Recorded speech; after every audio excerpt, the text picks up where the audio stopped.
Estamos ao vivo! E oi, pessoal! Como estão? Vocês estão bem? Mais um dia de live do livro Bom Dia, Espírito Santo, de Benny Hinn. Esse livro maravilhoso que eu tenho aprendido muito mais sobre o Espírito Santo e eu quero compartilhar com vocês.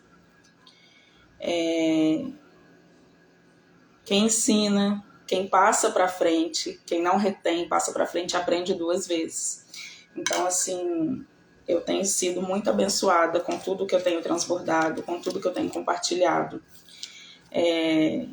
Minha alma estava clamando por isso e cada vez mais tenho aprendido mais sobre ele. Tem sido maravilhoso. Ele coloca pessoas no seu caminho para te mostrar, te dar clareza. Ele te coloca em situações. Então, bora lá aprender mais um pouquinho sobre o Espírito Santo. Hoje é o capítulo 8.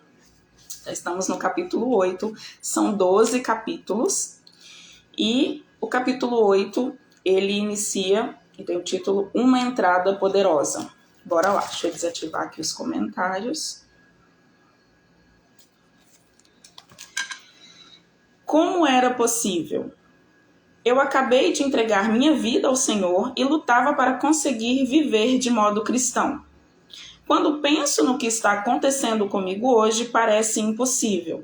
Em fevereiro de 1972, depois de minha experiência de um novo nascimento, eu sabia que o meu coração tinha sido purificado.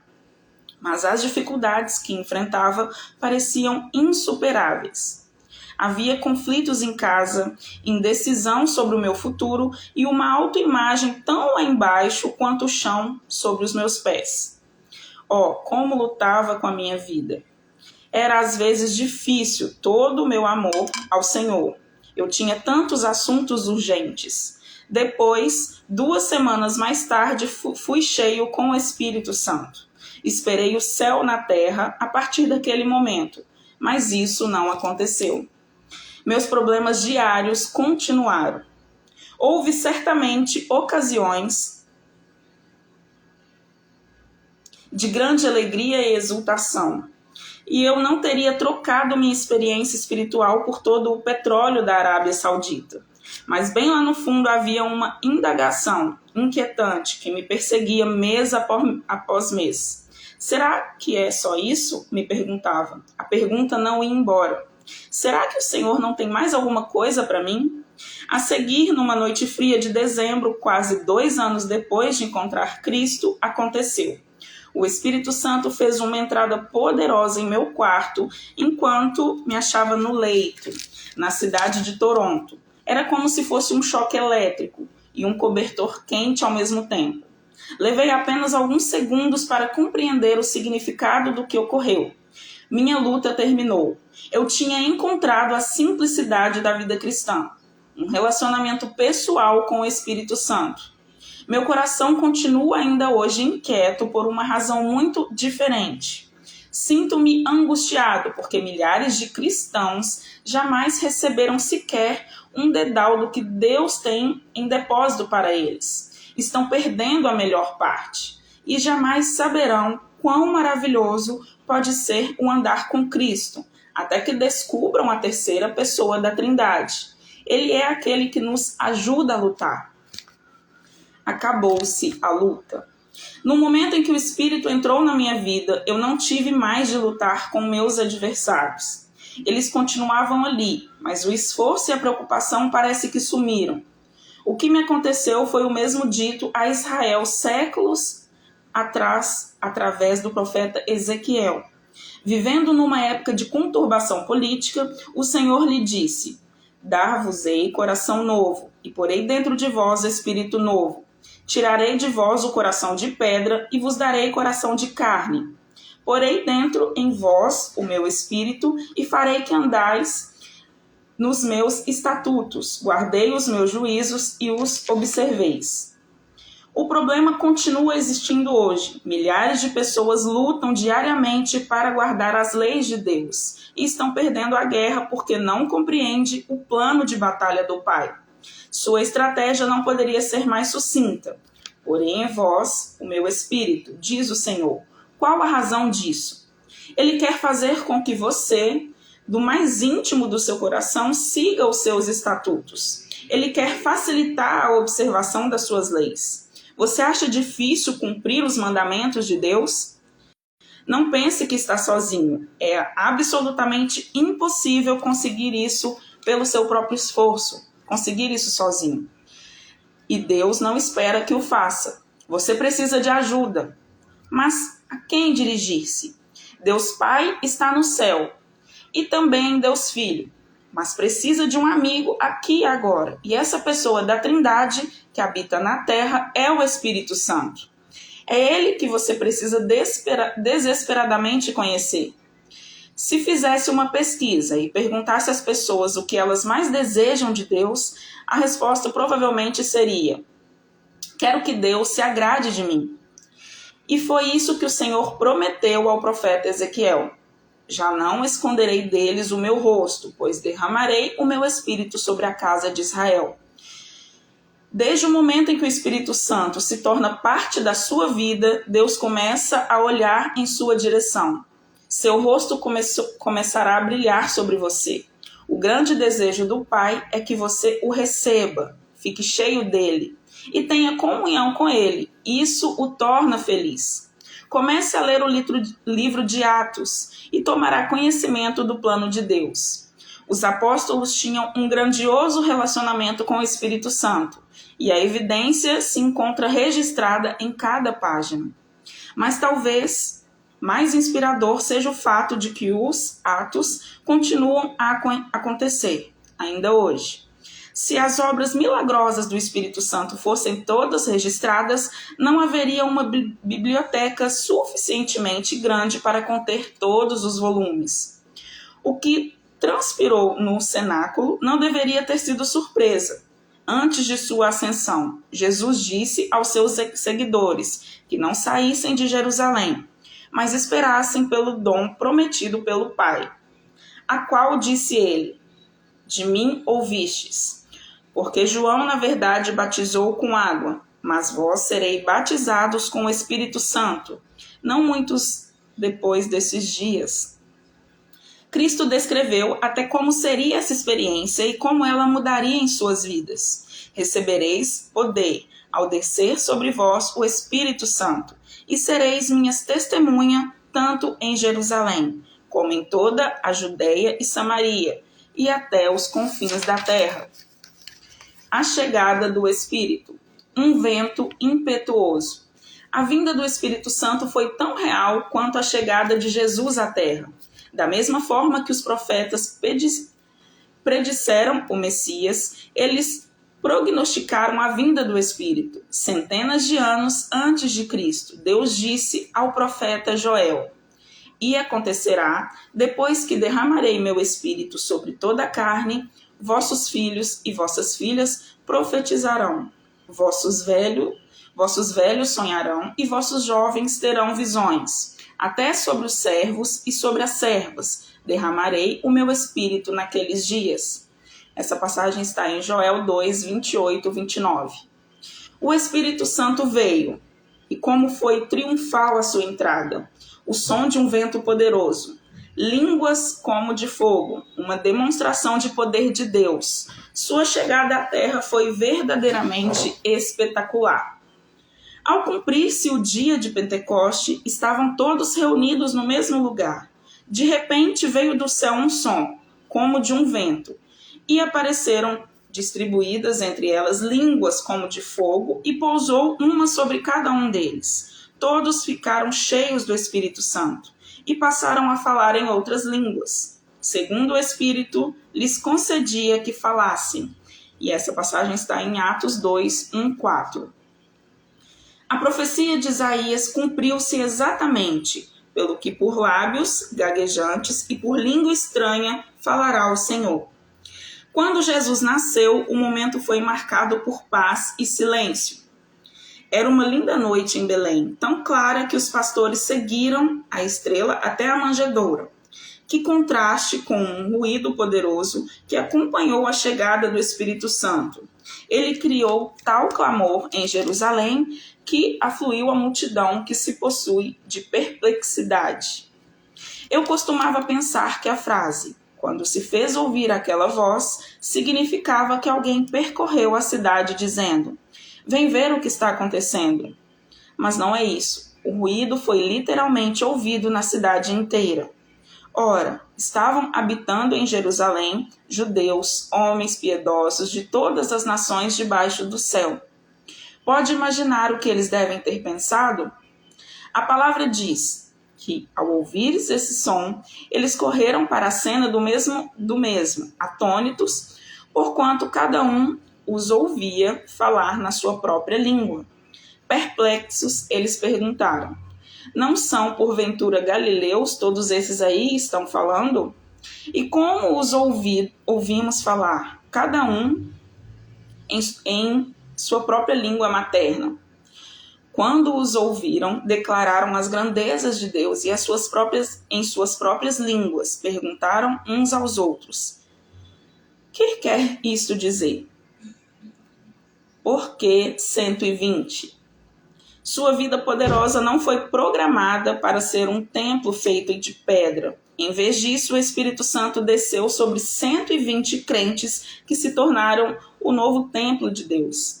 Você lembra que, ao terminar o seu templo, Salomão tinha 120 sacerdotes que tocavam as trombetas? A Escritura registra que então sucedeu que a casa do Senhor se encheu de uma nuvem, de maneira que os sacerdotes não podiam estar ali para ministrar por causa da nuvem, porque a glória do Senhor encheu a casa de Deus. Isso aconteceu de novo no cenáculo. 120 fiéis se reuniram e o Espírito de Deus encheu o templo. Por que 120? É o número do término da era da carne e do início da era do Espírito. Em Gênesis, onde Noé levou 120 anos para construir a arca, a era da carne terminou. Deus disse: "O meu espírito não agirá para sempre no homem, pois este é carnal, e os seus dias serão 120 anos." Foi precisamente com este propósito que o Senhor reuniu 120 pessoas no Pentecostes, a fim de que Deus, o Espírito Santo, pudesse ser solto entre as nações. Isso marcou o início da era do Espírito. Os observadores não conseguiam compreender o que estava ocorrendo. Alguns zombaram dizendo: estão embriagados. Então se levantou Pedro com os 11 e, erguendo a voz, advertiu-se nestes termos: "Varões judeus e todos os habitantes de Jerusalém, tomai conhecimento disto e atentai nas minhas palavras. Estes homens não estão embriagados, como vim dispensando, sendo esta a 3ª hora do dia, mas o que ocorre é que foi dito por intermédio do profeta Joel." Os 120 estavam tão cheios do Espírito Santo que não podiam ficar de pé sozinhos. O Espírito era tão poderoso que passou a controlar os atos dos crentes. Ele operou mudando a sua maneira de falar, suas emoções e seus comportamentos. O que Jerusalém testemunhou não foi embriaguez, mas a incrível alegria que se manifesta quando o Espírito toma o controle. Eu já fui também acusado de certas coisas. Que transformação no time do Pedro! Ele trouxe à luz o pregador que havia nele, quando levantou a voz e discursou com intrepidez para a multidão. Quem você pensa que lhe deu as palavras? A mensagem cativante era do Espírito Santo, porque o nosso evangelho não chegou até vós tão somente em palavra, mas sobretudo em poder, no Espírito Santo. Lembre-se, a palavra diz que o Espírito trabalha com eles. É ele quem faz a obra. Veja agora o que aconteceu repentinamente no livro de Atos. O Espírito Santo dá enorme autoridade aos que o recebem. Pedro e João estavam subindo para o templo, às 3 da tarde, quando era levado um homem coxo de nascença, o qual punham diariamente à porta do templo, chamada Formosa, para pedir esmola aos que entravam.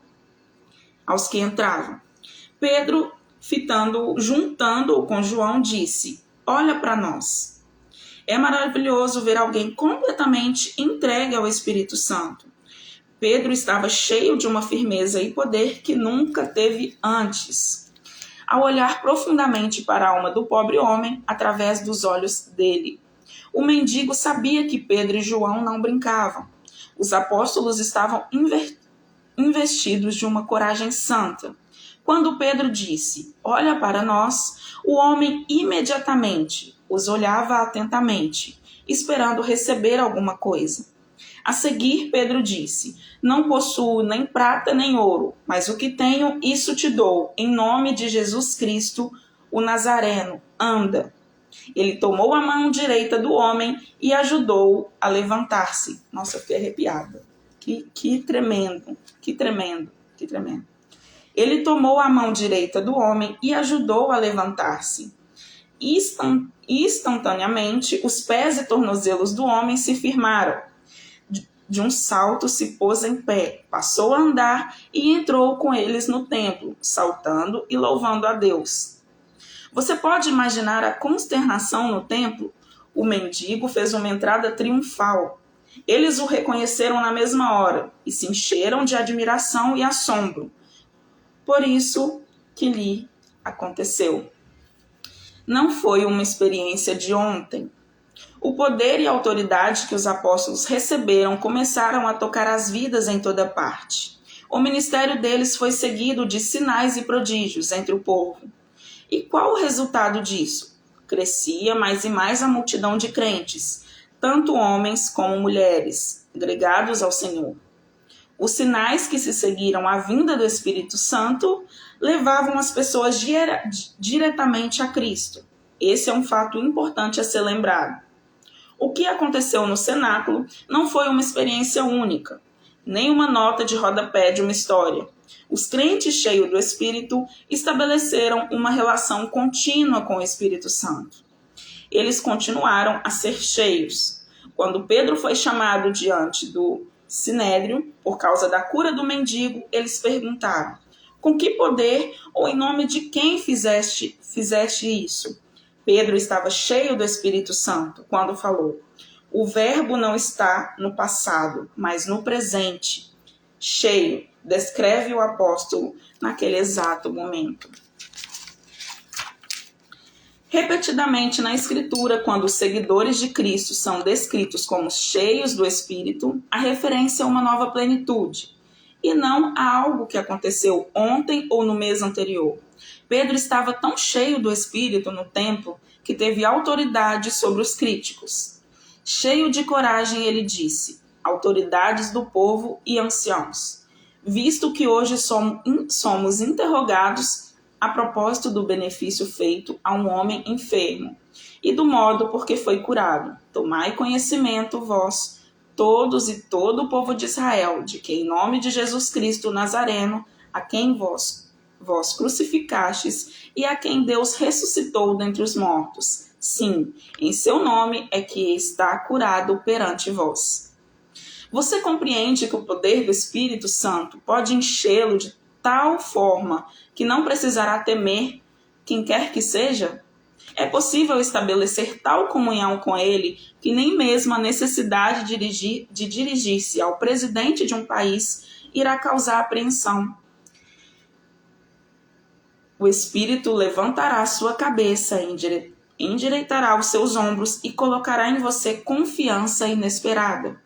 Quando viajei para Roma para encontrar o Papa no Vaticano, pensei que ficaria nervoso, mas isso não aconteceu, porque eu estava completamente absorvida em meu assunto.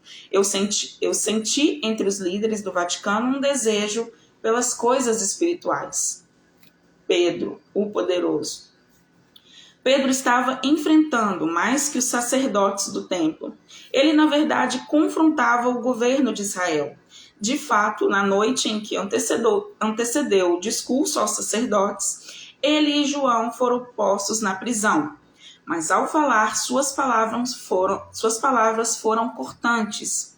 Ele lhes disse que o Senhor era a pedra rejeitada por vós, os construtores, a qual se tornou a pedra angular.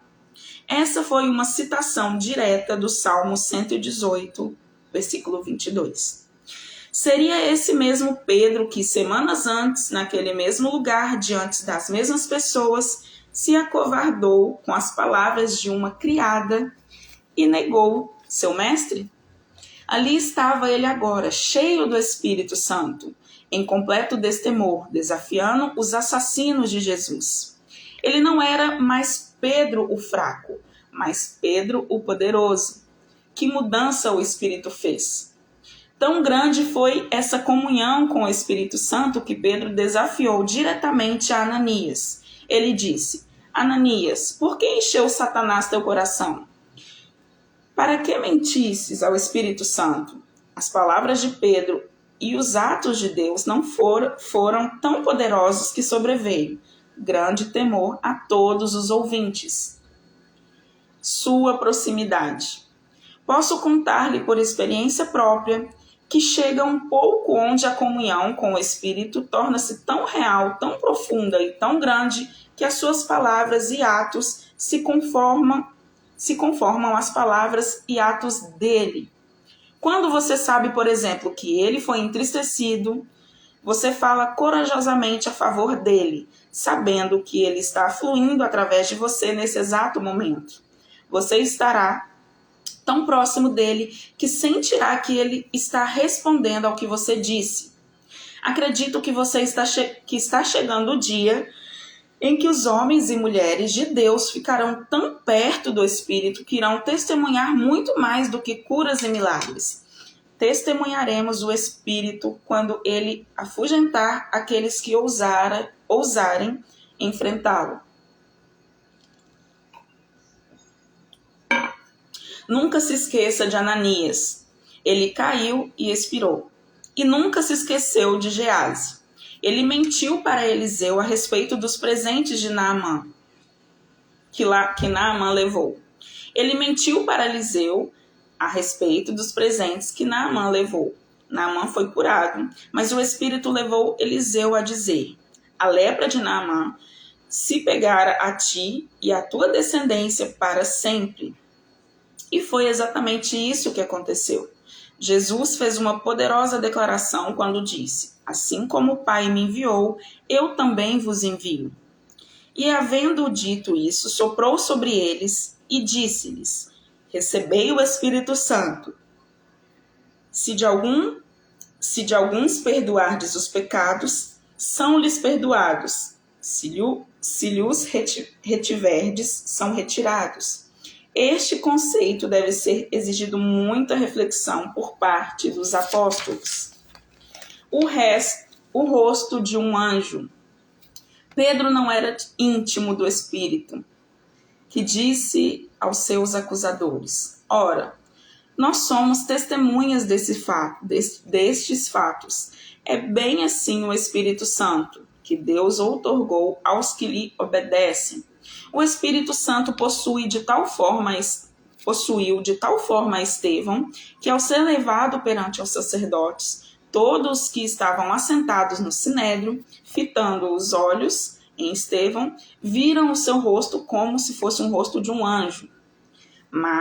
E as palavras que proferiu: homens de dura cerviz, incircuncisos de coração e de ouvidos, vós sempre resistis ao Espírito Santo, assim como fizeram vossos pais, também vós o fazeis. Por que ele disse isso? Em vista do que estava cheio. Mas Estevão, cheio do Espírito Santo, fitou os olhos no céu e viu a glória de Deus e Jesus, que estava à sua direita. A presença do Espírito tornou-se tão poderosa na vida de Estevão que ele pôde levantar-se os olhos e ver a glória de Deus. Ele assumiu até as emoções e os atributos do Espírito quando estava sendo apedrejado. Estevão disse: Senhor, não lhes impune este pecado. Você pode imaginar esse tipo de reação? Ele não disse a Deus: julgai-os, matai-os. O Espírito Santo fez a diferença. Estou convencido de que há um ponto em seu relacionamento com o Espírito Santo quando a unção se torna tão pesada sobre você, sua presença tão próxima de você, que você pode levantar-se os olhos e ter uma visão de Deus. A realidade dele chega a esse ponto.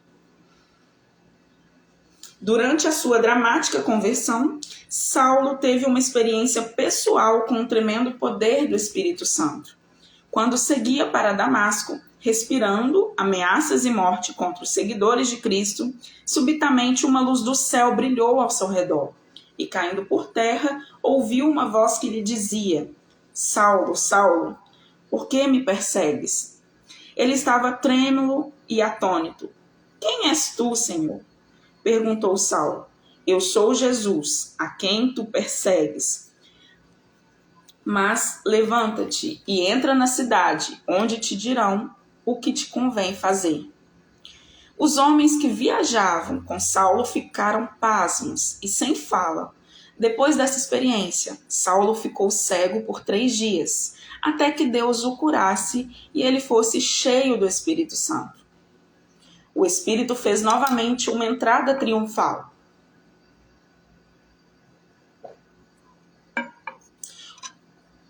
Ele transformou Saulo, o inimigo, em Paulo, o apóstolo. De fato, o efeito fez-se sentir em toda a terra. A igreja, na verdade, tinha paz por toda a Judéia, Galileia e Samaria, edificando-se e caminhando no temor do Senhor e no conforto do Espírito Santo, crescia em número. Fico pensando no que aconteceria se todo ministro na terra caísse prostrado e buscasse uma relação pessoal com o Espírito Santo. Acredito que isso revolucionaria de tal forma a igreja que os santuários não conseguiam acomodar os fiéis. Graças a Deus pelos pastores que estão vivos no Espírito, mas ouvi falar de alguns ministros que, para ser honestos, serviram melhor como agentes funerários. Uma comunhão constante com o Espírito faz a diferença. As pessoas estão buscando uma realidade que só o Espírito Santo torna possível. Muito forte esse parágrafo. Ele nunca deixa de trabalhar. A partir do Pentecostes, o Espírito começou sua obra na terra e jamais parou. Nunca. É incrível como ele interferiu na vida de Pedro. Quando este orava no eirado, Deus lhe deu uma visão. E enquanto meditava Pedro acerca da visão, disse-lhe o Espírito: Estão aí 2 homens que te procuram. Levanta-te, pois, desce e vai com eles, nada duvidando, porque eu os enviei.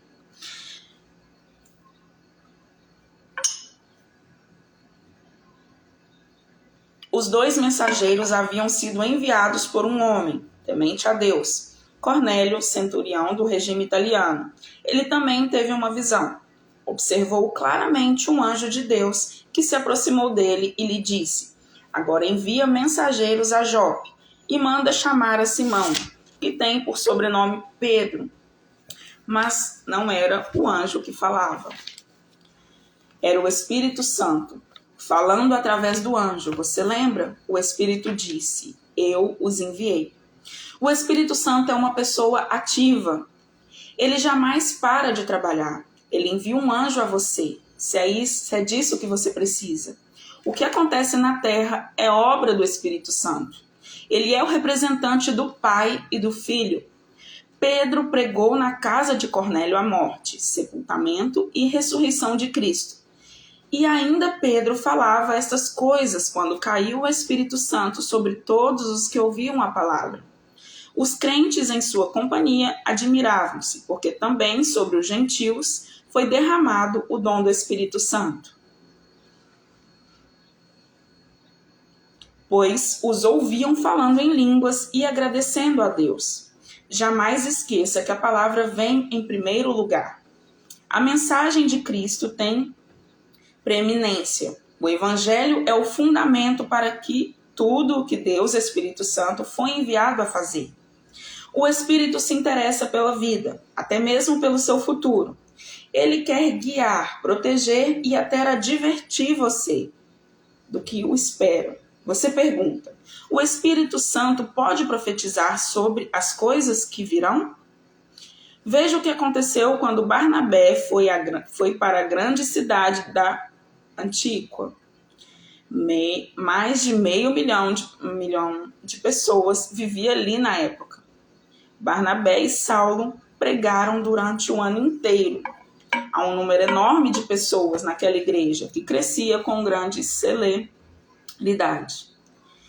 E ele coloca aqui o versículo que está em Atos 11, versículo 27 e 29.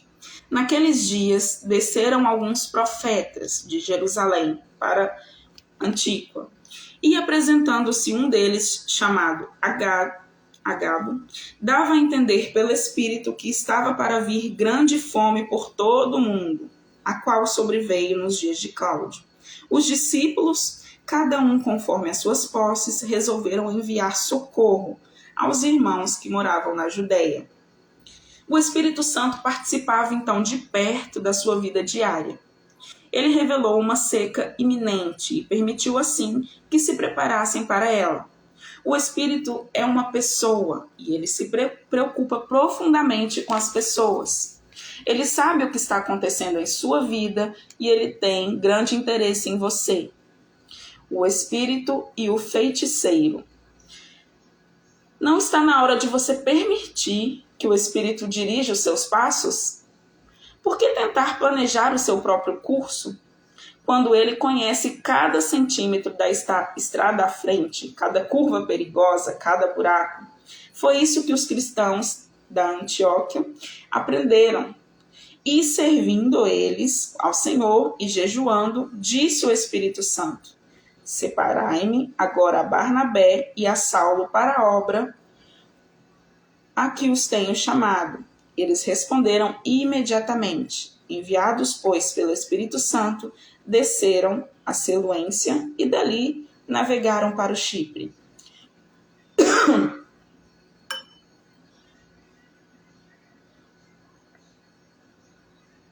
Os discípulos estavam fazendo a obra do Pai, mas quem os enviou? Eles receberam instruções diretas do Espírito e durante a sua jornada o Espírito não deixou de trabalhar. Ele até deu poder sobre um falso profeta. Elimas, o nome é Elimas, era um feiticeiro e mágico judeu. Ele tentou sustar o que o poder de Deus estava operando em Chipre.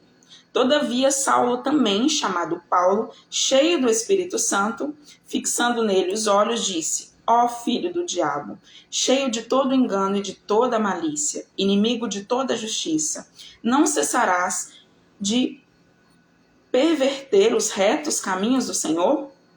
Que acusação! De fato, o Espírito era tão forte em Paulo que ele informou ao feiticeiro que ficaria cego. E ficou mesmo. Mas como resultado direto, as pessoas começaram a se voltar para Cristo. Os discípulos, porém, transbordavam de alegria e do Espírito Santo. Você pergunta: devo deixar que o Espírito Santo tome todas as decisões? Afinal de contas, Deus não me deu a capacidade de raciocinar? É claro que deu. Mas o que faz sentido para você deve fazer também para o Espírito Santo. O Conselho da Igreja de Jerusalém escreveu: pois pareceu bem ao Espírito Santo e a nós. O Espírito Santo irá confirmar quando as coisas estiverem certas e você saberá qual direção a tomar. A mensagem e o mensageiro. E com essa eu vou finalizar o capítulo 8. Se o Espírito era tão necessário para Cristo, ele deveria ser igualmente importante para você. Jesus nasceu do Espírito, foi ungido pelo Espírito, expulsou demônios pelo Espírito, recebeu sua plenitude pelo Espírito e operou milagres pelo Espírito. Foi pelo Espírito que ele ensinou, deu ordens, capacitou e governou a igreja. ofereceu-se a si mesmo na cruz e foi ressuscitado. Muito mais o sangue de Cristo, que pelo Espírito Eterno, a si mesmo se ofereceu sem mácula a Deus, purificará a nossa consciência de obras mortas para servirmos ao Deus vivo. O mesmo Espírito que mostrou-se essencial para a obra terrena de Cristo é necessário para você. Ele é indispensável. A sua experiência de salvação está alicerçada em Cristo, na cruz e em sua confissão. Mas como você recebeu a realidade da sua regeneração? Como soube que o seu coração tinha sido purificado? Isso, meu amigo, é obra do Espírito Santo. É o Espírito do Senhor que coloca a mensagem em sua alma.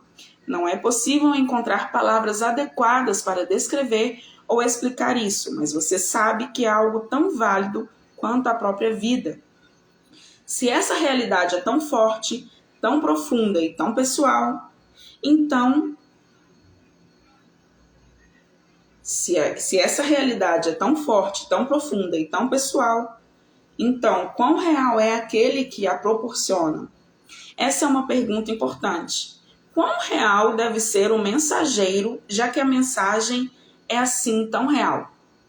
O Espírito Santo anseia por um relacionamento pessoal diário e contínuo com você, comigo. Ele quer fazer uma entrada triunfal na sua vida, na minha vida, na nossa vida. E assim finaliza o capítulo 8 desse livro maravilhoso, Bom Dia Espírito Santo, de Benny Hinn. E é isso, pessoal. Como é bom estar aprendendo mais sobre o Espírito Santo. Então, ao iniciar seu dia, Bom Dia Espírito Santo, o que vamos fazer hoje? Sempre chamar ele para qualquer decisão que você tomar, para tudo que você for fazer. E ele vai te direcionar, igual está escrito aqui, ó. O Espírito Santo irá confirmar quando as coisas estiverem certas e você saberá qual a direção tomar. Então, chame ele sempre para estar em todas as decisões da sua vida. Então é isso, pessoal. Finalizado o capítulo 8 e até a próxima live do capítulo 9. Beijo para vocês, façam um excepcional dia.